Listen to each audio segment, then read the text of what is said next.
Welcome to a powerful video session with the legendary Jim Rohn. In this training, Jim will share with you some invaluable insights and techniques to help you develop a winning mindset that can transform your life. Jim was a renowned motivational speaker and entrepreneur who inspired millions of people around the world with his teachings on personal development, success, and leadership. His wisdom and practical strategies have helped countless individuals achieve their goals and unlock their full potential. So get ready to learn from one of the greatest minds in the personal development industry as Jim Rohn shares his mindset training with you. Success is something you attract by becoming an attractive person. What would make you an attractive person in the marketplace? So you have the best chance to get the best job, to get the best pay, to have the best opportunity, work with the best people, be welcome at the best tables of learning and enterprise, to sit at the conference table of promise and future. How do you get there? Some things to remember. This first little part I call acceptable and unacceptable behavior. Now, part of our learning affects us in the marketplace. The skills we've developed affects us in the marketplace. You might have had to go to school to work in a certain segment of the marketplace. If you're going to be a doctor, you've got to go to the proper school.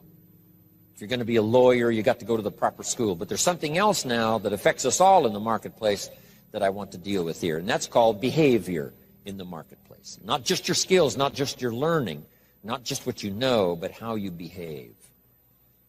Key phrase, the things that make you obviously a good person, an acceptable person, or unacceptable. First of all of us must study our marketplace as to what might be acceptable or unacceptable. But let's cover some of the obvious, and that'll lead to the rest of the list. I've just got 3 or 4 here to cover, and then you can think about the rest and ponder those. Here's one thing to remember in the marketplace. You must be ultra-conservative in the marketplace. Ultra-conservative in your behavior, because this determines your future. This determines your paycheck. This determines the circles you can get into and the ones you can't get into. I've got some examples here, and you'll see where I'm going. Here's number 1, your language. The language you use in the marketplace has so much to do with your paycheck. Now, in some areas, that may not be totally true, where you could use bad language and tell dirty stories and cuss all day long and it wouldn't make any difference. You know, if you're around people that cuss all day long and tell dirty stories, what difference does it make? Doesn't make any difference. But if you would like to exercise your skill and ability in another segment of the marketplace, here's one thing you might have to correct, or you might have to at least watch carefully, and that's your language in the marketplace. So jot this down. Be ultra-conservative in your language in the marketplace. Otherwise, you may destroy parts of the market that would gladly accept you and your product and your service if your language wasn't so unacceptable. Guy says, well, I'll tell dirty stories and cuss wherever I please, and I'm not saying that's wrong. I'm just saying it'll cost you. In some areas of business in the marketplace, it's going to cost you. Here's a guy that makes $100,000 a year, could make $250,000 easy. The other $150,000 disappears because of his bad language in the marketplace. He's unacceptable in some circles. They won't listen to his story, even though he has something good to share. So you see where I'm going here? Language in the marketplace. Here's what's the safest. Save your jokes for the bar or the pub. Don't put them on the marketplace. Or the inner circle, you know, where all the stories and stuff may be acceptable as you trade stories. But in the marketplace, you've got to be ultra-conservative, shift gears if you have a problem, shift gears, especially in the marketplace, and make sure that it isn't costing you a big share of your marketplace unduly. Because there's no use suffering an extra $100,000, $200,000 a year income simply because you're careless with your language in the marketplace. So of all the places not to be careless, it's in the marketplace concerning your language. So do you see where I'm going here? Next is habits. You just got to be careful of those. Smoking. Guy walks into an office and says, where's your ashtrays? How come you don't have any ashtrays?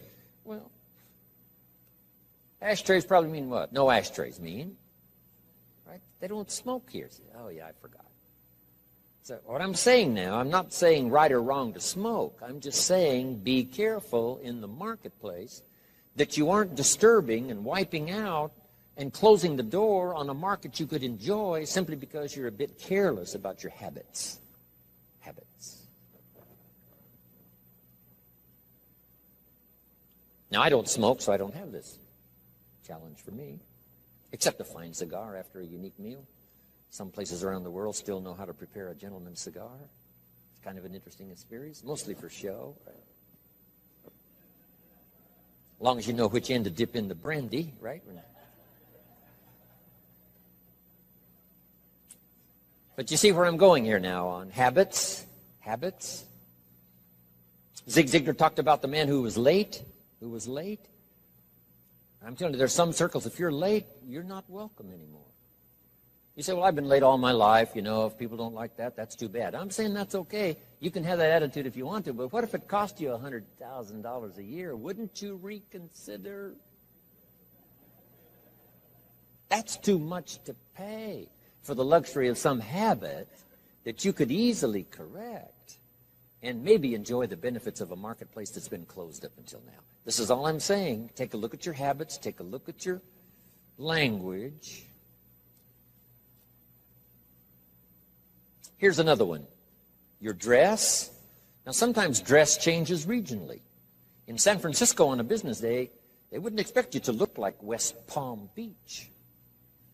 If you dress like West Palm Beach on a business day in San Francisco, they'll treat you casual, right? Not appropriate dress. So part of this is company, part of it is region, part of it is locality, part of it is community. What's acceptable in the marketplace on a conservative basis? What would be acceptable to everyone in San Francisco? To be dressed conservatively. In West Palm Beach, you can have a casual business dress. Perfectly acceptable. The key is to find out so that you don't cost yourself market that you could enjoy. You don't cost yourself customers that you could have. You don't cost yourself people that would gladly join and be part of it except for these difficulties. I had to learn some of this stuff. All of us have to learn the social graces and what's acceptable. The white socks don't go with the black tuxedo. I mean, some things you just have to learn. What if a guy called on farmers in his tuxedo? See, the word would spread. You should see this clown. So now that's the severe side, but here's what I'm asking you. Check your dress, check your clothes, check your attitude, check your behavior, check your language, check your habits, especially in the marketplace where you get paid. No use slamming the doors you don't need to slam. No use shutting off opportunity that you don't need to shut off by not considering some of these things, okay? One more I found important. Make your employer, not your banker. I wondered why a few opportunities I lost. Because too quickly I asked for a raise. I'd only been there a month, and I said, could I have an advance? An employer says, wow, I thought we hired the right guy, but this guy needs extra money already. Can't manage his affairs, has to have an advance. So here's what don't make your employer your banker. Make your banker your banker. If you need a little extra money, go to your bank. Go somewhere, but not to your employer. Here's why. An employer is like opportunity. Opportunity doesn't want to see your need. Opportunity wants to see your seed. So let employer be employer, let banker be banker, let friend be friend. I found it was a bit unwise to make a friend a banker or a relative a banker. Do you know why you go to a minister to discuss certain things? So that he won't disclose it to the marketplace. And you go to your doctor to disclose it so he won't disclose how weak and sickly you might be. So you don't bring your sickness to the marketplace and talk about it. You talk that over with your doctor. Talk over your maladies and your problems to your doctor. So jot this down. It's called show your seed and hide your need. In the marketplace especially. Show your seed. Show your willingness. Show your desire. Show your hard work. Show your work ethic. Show your arrive early, stay late attitude. Show that, but not your need. The marketplace is not interested in your need. Next is code of conduct. It's not a bad idea to take a piece of paper someday and just jot down, what is your code of conduct? What do you expect from yourself? Some things you will do, some things you will not do. Jot this phrase down, what I want to be known for. Here's what I want to be known for. And that's not a bad list to make. As we're building our reputation day by day, week by week, month by month, and one opportunity leads to the next, depending on what we're known for. These are some of the things that may not appear in your resume. You know, you've been to school and you learned these skills and you worked for this company and you were there 9 years and so on. In addition to that now, what's really important, especially for your own psyche, is to make a list of what you would like to be known for. I wanted to be known for always doing my best. I never wanted anyone to be disappointed, at least in my presentation. They might be disappointed with my ideas because they thought I was wrong. They might be disappointed with my position because they thought it wasn't right. And they might be, disappointed because, I didn't say what I believed, was contrary to what they believed. They might have been disappointed in that, but they were never disappointed in my sincerity, never disappointed in my ability to speak from my heart and my soul. If you have charge of some of my life and you send me off to another country, I promise to represent you grandly. I promise you won't have to stay awake nights wondering about Jim Rohn if you've sent him to Paris. I want you to be able to say, forget about Paris, Jim Rohn is there. He'll take care of it in the best style. He won't show up late and he won't show up drunk. He will represent us well. So have you got that good question now? What do I want to be known for? I want to be known for being on time. I want to be known for staying late. I want to be known for not ignoring anyone. I want to be known for my unique ability in conversation as well as presentation. I want to be known for the fact that I care for kids as well as adults. I want to be known for the company's interest as well as my own. I want to be known for one who helps to feed the goose that lays the golden eggs. I want to be known. I want to be known for my leadership skill. I want to be known for my attitude. I want to be known. What would that list be if you were to make it? Here's what I want to be known for. Sometime in the privacy of your own thoughts, away somewhere, just work on that list. Here's the reputation I want to build. Now, here's what's next under personal development. Under personal development, develop these 5 abilities.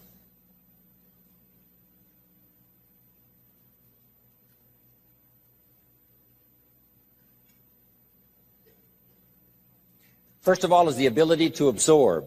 One of the big challenges for being here now, especially for 3 full days, some of you, it's going to be a challenge to try to get it all.